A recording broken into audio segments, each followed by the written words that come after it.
What's up, everybody? CHM Carnivorous here. So you got yourself a brand new Nepenthes. Now what? What do? How do you take care of it? And what can you expect? I'm going to go through all that and more coming right up. See you in a minute. What's up, everybody? CHM Carnivorous here. I hope you're having a great night and a wonderful week. Now, first things first, let's get the elephant in the room out of the way. It probably looks ridiculous. I've got my phone set up in the grow tent. Wish you could see it. It's absolutely ridiculous. I've got it sitting on some hooks. But I wanted to do a face-to-face with you and talk through. You just got yourself a brand new Nepenthes, and this is just an exciting moment for you. If you're like me, even though I've got I don't even know how many of them, I still get, it's like Christmas morning every time I get a Nepenthes. You're full of excitement, you're full of joy, you're full of nervousness, right? It's all wrapped up. And I will do a future video on that about how to properly take the wrapping off of these plants. Some of these sites really just wrap them up like a mummy, but I'll go over that a little in another video. But today I want to talk about what you can expect once you receive a Nepenthes, and we'll talk about two things. One is a smaller plant, and then we'll talk about cutting, and then we'll talk about what to do once you get them. All right, so without further ado, let's go ahead and get into it. We're going to talk about when you got what you call it's not like a seedling or an XL or extra small rather, or a small plant. So normally when you receive them, I don't have well, actually here's a good example of one. So normally when you receive these plants, they're going to come in very, very, very tiny pots like that. And you hear you hear me talk about it, you hear a lot of people talk about that Nepenthes need a lot of air on their roots. This is true 99.9% of the time. The time that it isn't necessarily true is when they're itty bitty like this.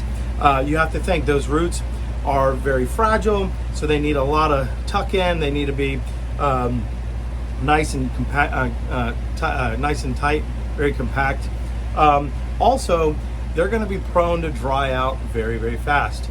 So you will receive them sometimes smaller than this, and sometimes if you get them bare root, I'll talk about it in a minute. But if you do happen to get a pot, this comes from Predatory Plants. They do a very good job.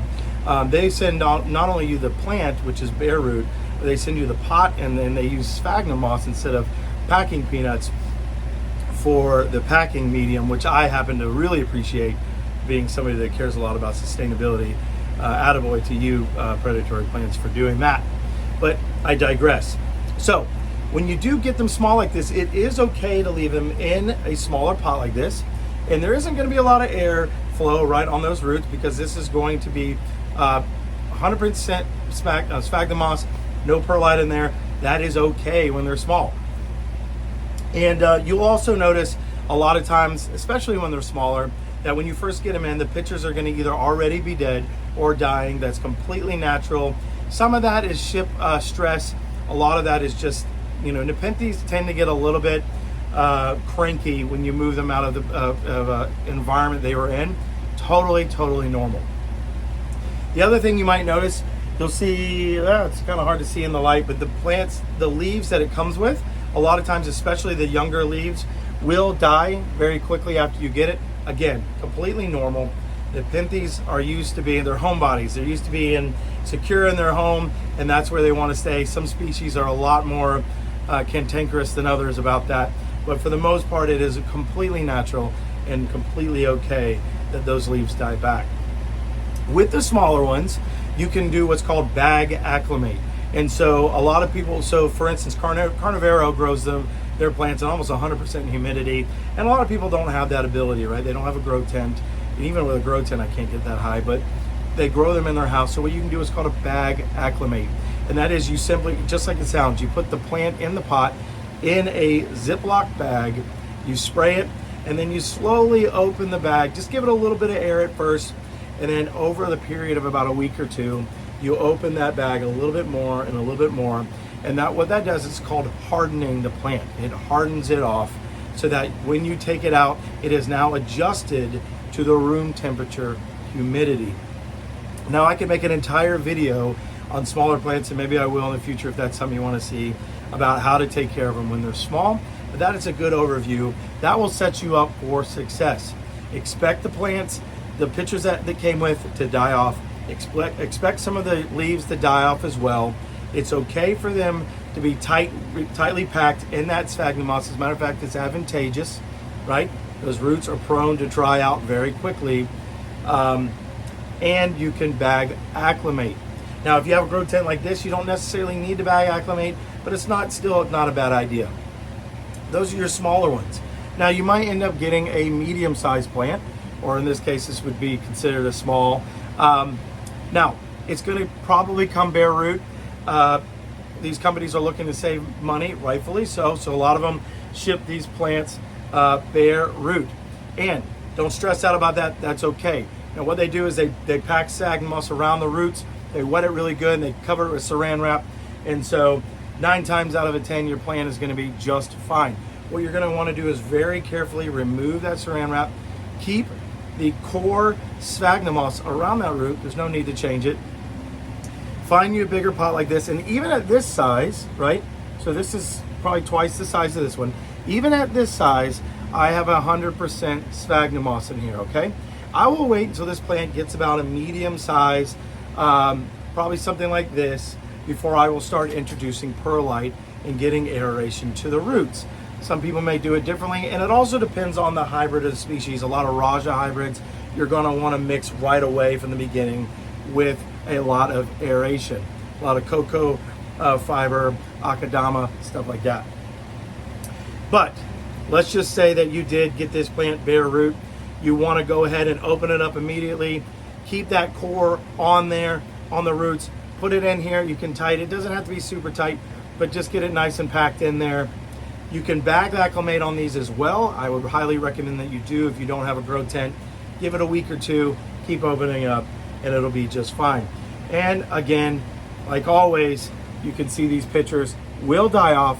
Perfectly normal behavior for a Nepenthes. So now we've talked through that.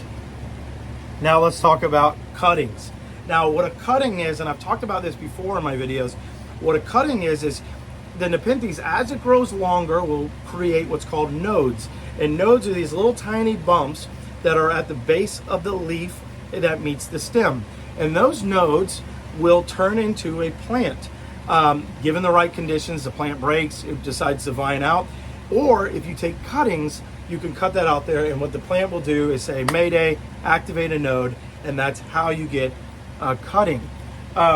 Now what you do is you take that cutting, you stick it in the ground, the node creates a plant, it creates roots, and there you go. Now, what does that mean? That means a lot of these plants are more mature, they're larger, that means they've been in their growing condition longer. So you have to be a little bit more patient with cuttings. Now there's a plus and a minus. The plus is with a cutting, you don't have to wait a year or two for it to get to the development size that you want.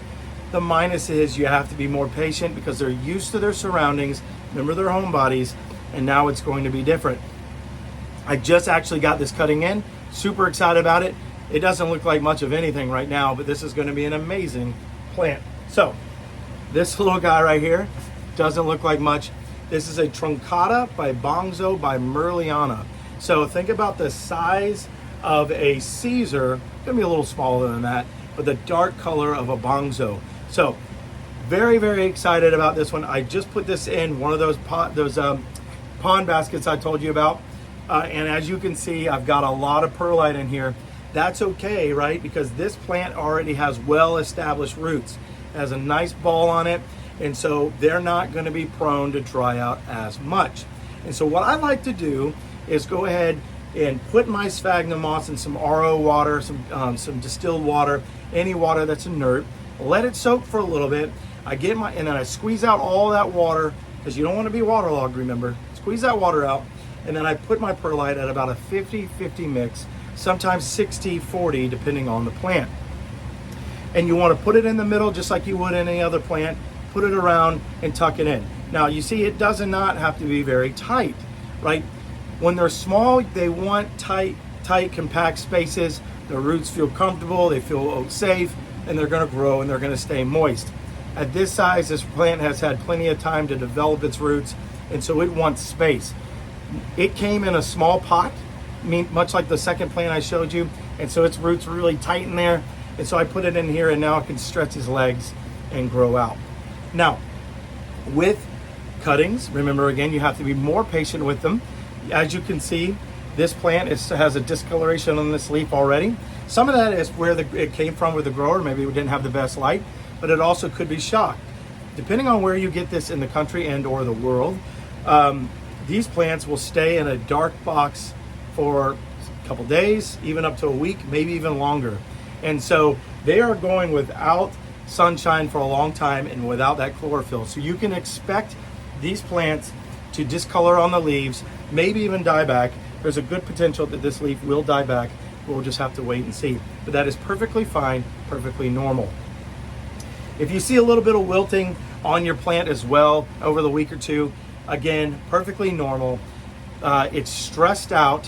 What you want to look for is if your leaves start turning brown, that's when you really need to start thinking about this plant is very, very stressed, and how do I recover that? And I've talked about stem rot in a couple of videos, and I can surely answer any questions that you have.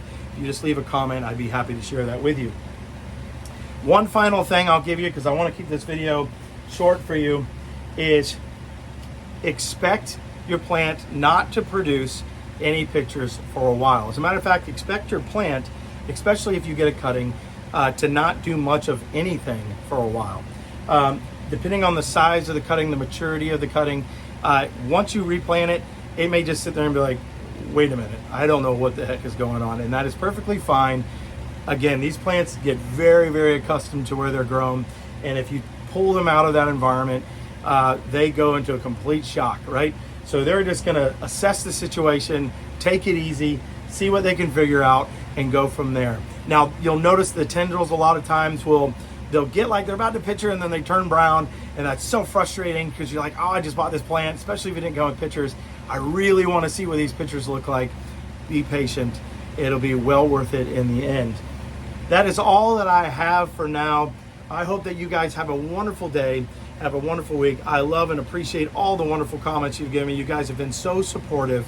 Continue to share the word if you don't mind.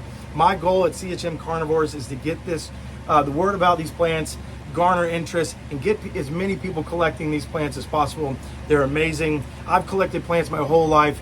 Nepenthes relatively recently in comparison to everything else, but I can tell you there's nothing as exciting as growing Nepenthes. I hope you guys have a wonderful night.